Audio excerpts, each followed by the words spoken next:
Selamat siang, hari ini kita akan mewawancarai Pak Habib bagian transaksi listrik.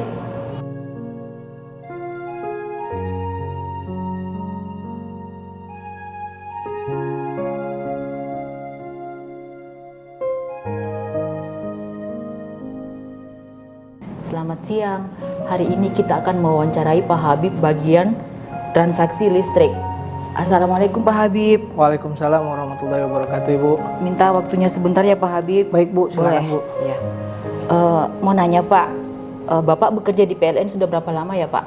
Saya bekerja PLN itu 5 tahun, Bu, 5 tahun lebih setelah menerima SK karena saya penerimaan di 2017. Pengangkatan tahun berapa ya Pak? Itu, Bu, 2017 bulan April SK saya, kemudian sampai dengan sekarang, Bu. Terus penempatan pertama di kota mana Pak? Saya penempatan pertama itu di Makassar, Bu. Di kota Makassar, di UPDK Tello, di unit PLTD Tello, Bu. Terus ditempatkan di bagian mana Pak ya? Waktu pertama pengangkatan SK itu saya di bagian pemeliharaan PLTD, listrik dan instrumen. Oh iya Bapak. Terus suka dukanya Bapak bekerja di PLN kayak gimana Pak? Suka duka saya kerja di PLN ya, Bu ya. Mungkin lebih ke duka dulu ya. Iya. Ke duka dulu. Oke, Pak. Waktu pernah sih kalau boleh cerita, Bu, waktu pada saat di UPDK Tello, Iya Pak. itu lagi ada pemeliharaan overhaul di Punagaya, UPK Punagaya, Bu.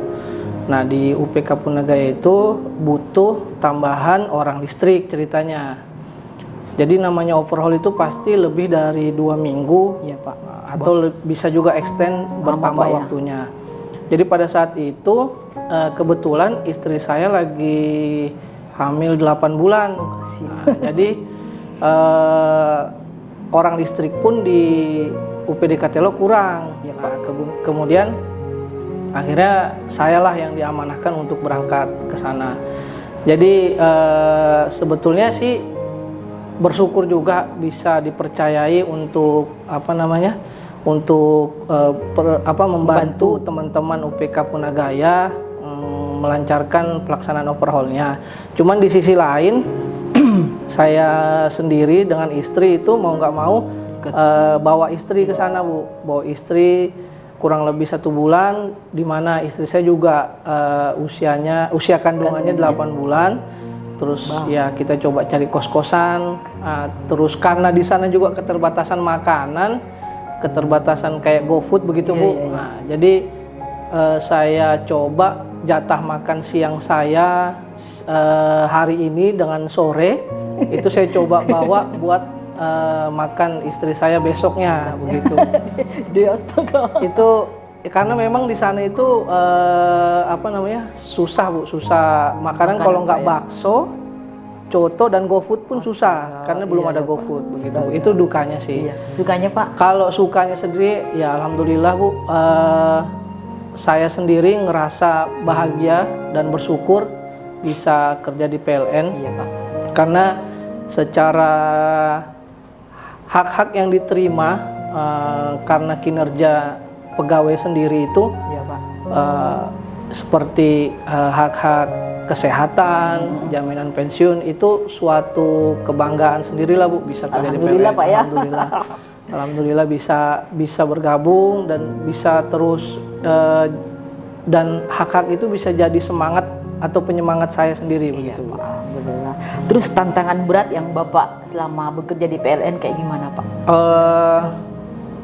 Alhamdulillah sih saya belum pernah ya, Bu, ngerasain tantangan begitu berat. Iya Pak. Cuman kalau Semoga tidak, Pak Di. Ya, semoga tidak. Cuman kalau untuk pengalaman pribadi sendiri, Bu, kan saya di UPDK Tello itu biasa bekerja di lapangan ya, Bu. Maksudnya di mesin, terus di pembangkitan sendiri, di PLTU, PLTD. Kemudian ke UPB di tahun 2020 saya ke UPB itu di tahun 2021 saya ke UPB itu saya pindah ke sini bagian transaksi energi. Iya, Pak. Nah, jadi bagian transaksi energi itu lebih banyak memang menganalisa data di depan laptop begitu, Bu. Jadi bukan tantangan berat, cuman challenge aja sih ibaratnya buat diri saya sendiri. Ya kan biasanya Bapak di lapangan ya. Iya, harus beradaptasi, harus beradaptasi kembali kemudian di depan laptop karena biasanya kalau di lapangan itu mulai Beda, dari Pak, ya. SPPD apa semuanya yang di depan laptop itu udah dibantu sama teman-teman administrasi biasanya begitu, Pak. Bu. Iya, Pak. Terus motivasinya Pak selama bekerja di PLN kayak gimana? Motivasi saya, Bu, untuk selama kerja di PLN berawal pada saat penerimaan. Ya, Pak. Jadi memang motivasi saya di awal itu kerja di PLN untuk mengimplementasikan ilmu saya selama yang saya dapat di perkuliahan. Iya, Pak. Agar bisa dapat membantu orang banyak lah, itu yang paling minimal banget, Bu. Kemudian bisa membantu perusahaan untuk melistriki Indonesia karena bekerja di PLN sendiri begitu, Bu. Iya, Pak. Oke. Pak, ini terkait dengan istrinya, Pak. Pendapat Bapak tentang PIKK kayak gimana, Pak? PIKK ya, Bu. PIKK itu kan sebetulnya organisasi, Bu. Jadi di awal itu, Bu, mulai dari UPDKT Law sampai di sini juga saya udah coba, ini menurut pandangan pribadi saya sendiri, PIKK ini organisasi di mana istri saya sendiri, Bu, itu punya wadah untuk pengembangan dirinya begitu. Pengembangan dirinya. Jadi ada beberapa kegiatan yang selalu kalau nggak mensupport suami, terus buat pengembangan diri istri saya sendiri. Contoh paling kecilnya itu kalau yang saya lihat, istri saya bisa jadi MC, Pak. bisa ngisi acara, kadang jadi ada juga beberapa ibu-ibu yang jadi pemateri. Jadi saya lihat di situ lebih ke pengembangan diri dan mendukung suami sih, Bu. Iya, itu kayak supportnya Bapak ya ke PIKK, Pak ya. Terima kasih Pak ya atas waktu dan kesempatannya. Terus ada video singkat Bapak Habib boleh lihat, Pak? Silahkan. Boleh, Bu. Assalamualaikum warahmatullahi wabarakatuh. Habib, apa kabar, Habib? Ya, mudah-mudahan sehat. Gimana anak-anak? Gimana kabar istrimu? Mudah-mudahan sehat-sehat. Pertama yang saya tanyakan, jangan sampai lupa dengan Allah, sholatmu diperhatikan, terus pekerjaanmu yang di PLN itu harus mengikuti peraturan. Jadi peraturan PLN itu harus ditaati. Juga kerjasama dengan pegawai-pegawai yang lain di PLN. Mudah-mudahan pekerjaanmu di PLN lancar dan selalu jujur, selalu taat kepada peraturan. Dan saya sebagai orang tua juga mengingatkan kamu sebagai kepala rumah tangga harus memperhatikan anak-anak maupun istrimu. Saya pikir itu aja pesan saya sebagai orang tua, Bapak. Mudah-mudahan kamu selalu sehat. Mama tambahin dikit ya, Nak. Habib lagi ngapain hari ini? Semoga sehat-sehat selalu dan semangat bekerja. Kita sudah melalui banyak rintangan, mulai dari kuliah waktu di STTPLN sampai Habib di tantangan yang paling berat itu waktu kecelakaan. Nah, Jadi membuat kita semakin kuat menghadapi masa depan. Nah, setelah Habib lulus kuliah, Habib itu masih bekerja di Sinler dan mempunyai prestasi untuk berangkat ke Malaysia. Pada hari itu juga Habib tinggal menunggu visa. Habib harus ingat, perjuangan itu nggak mudah, tidak mudah perjuangannya. Nah, hari itu juga pengumuman pengumuman PLN. Sesudah melalui beberapa kali tes, Habib sambil bekerja. Pada saat Habib mau mengambil visa ke konsultan Malaysia, keluarlah pengumuman PLN. Jadi Habib itu kondisinya masih bekerja pada saat itu. Tapi Mama sarankan Habib sholat 2 rakaat untuk memilih yang terbaik. Habib ambil PLN. Semoga dengan perjuangan yang penuh rintangan ini, Habib bersungguh-sungguh bekerja, jujur, penuh semangat untuk bekerja. Dan satu lagi, Habib harus jujur, nak. Harus jujur, dimanapun Habib ditempatkan bekerja, semangatlah selalu untuk menerangin Indonesia. Doa Mama, walaupun Habib jauh di Makassar, doa Mama selalu dekat. Habib semoga sukses, harus bekerja, berkoordinasi dengan teman-teman, dengan atasan, selalu harus humble ya. Jangan mudah tersinggung kalau diberikan kritikan sama atasan. Selalu bersikap sopan santun dan jujur. Jangan mau disuap-suap ya. Biarpun nanti udah jadi manajer ya. Tetap semangat ya, nak. Doa Mama selalu menyertai Habib untuk sukses selalu bekerja. Ya.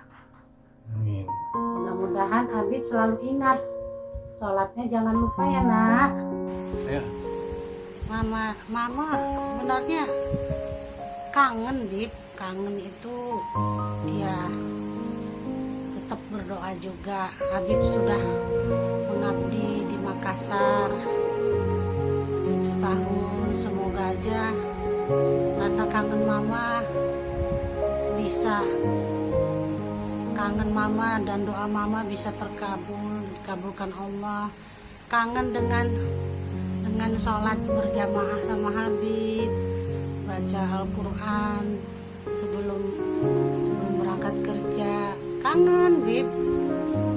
Tapi karena memang namanya kerja itu harus selalu siap dimanapun ditempatkan. Ya semoga aja nanti doa Mama bisa terkabul, Habib bisa mengabdi di daerah Depok. Semoga ya Allah. Habib selalu semangat bekerja ya. Semangat Habib. Mama bangga Habib kerja di PLN yang dapat menerangi bumi Indonesia.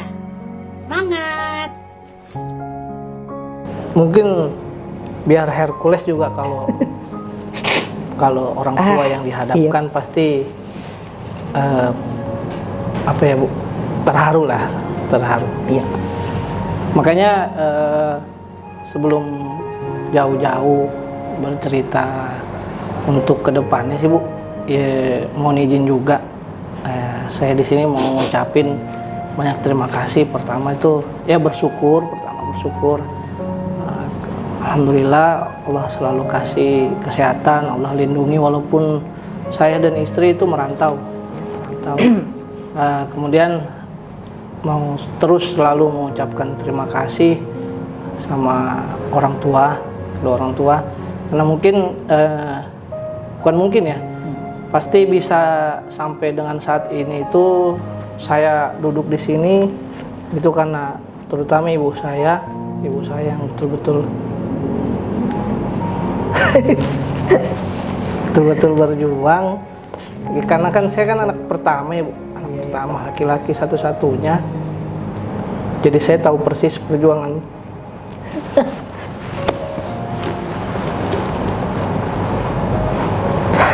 Maaf Bu.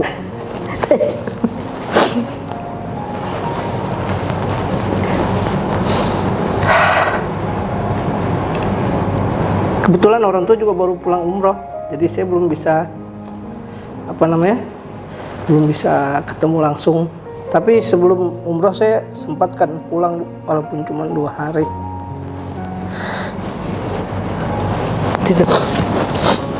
Sudah Bu.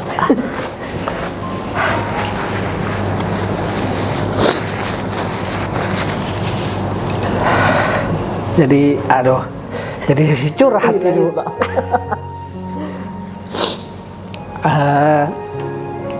Banyak sih perjuangan, dan sekarang perjuangan saya di rumah itu diteruskan sama adik saya yang paling kecil yang perempuan.